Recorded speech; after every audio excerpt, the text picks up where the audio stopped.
नमस्कार, मी कादंबरी जाधव आणि स्वागत आहे तुमच्या सर्वांचं माझ्या यूट्यूब चॅनलमध्ये. आपण भगवद्गीतेतील श्लोकांचा अभ्यास करत होतो. आपला अर्जुन विषाद योग पूर्ण झालेला आहे. सांख्य योगमधील आपला 16वा श्लोक सुरू आहे. तर सुरू करूयात. राधे राधे म्हणून. न असतः विद्यते भावः, न अभावः विद्यते सतः, उभयोः अपि दृष्टः अन्तः तू अनयोः तत्वदर्शभिः. म्हणजेच तत्वदर्शी पुरुषांनी असा निष्कर्ष काढला आहे की असत वस्तू म्हणजेच भौतिक शरीर चिरकाळ टिकू शकत नाहीत आणि सतवस्तू म्हणजे जीवात्मा अपरिवर्तनीय असतात. या दोन्हींच्या स्वरूपांचा अभ्यास करून तत्वदर्शी पुरुषांनी असा निष्कर्ष काढला आहे.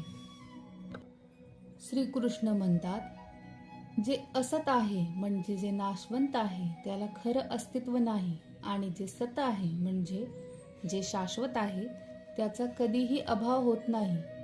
हे सत्य तत्वज्ञानी लोकांनी जाणले आहे. भगवंतांनी अज्ञानाने प्रभावित झालेल्या सर्व जीवांना जो उपदेश केला आहे त्याचा आरंभ या श्लोकातील उपदेशापासूनच होतो. अज्ञान नाहीसे करणे म्हणजे पूजक तथा पूजनीय यांच्यातील शाश्वत संबंध प्रस्थापित करणे, तसेच अंशरूप जीव आणि पुरुषोत्तम श्री भगवान यांच्यातील भेद जाणून घेणे होय.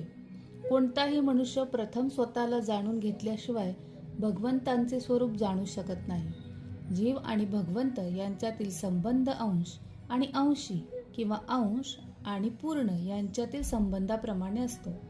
ज्याप्रमाणे स्वामी आणि सेवक किंवा गुरु आणि शिष्य यांच्यामध्ये संबंध असतो, त्याप्रमाणे जीव सदैवच भगवंतांच्या अधीन असतात. अज्ञानाच्या प्रभावाखाली असे स्पष्ट ज्ञान जाणून घेणे अशक्य आहे.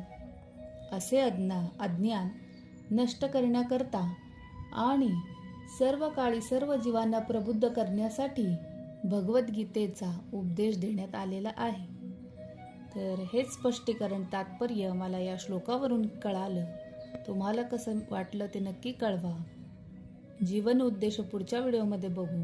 तोपर्यंत धन्यवाद. राधे राधे.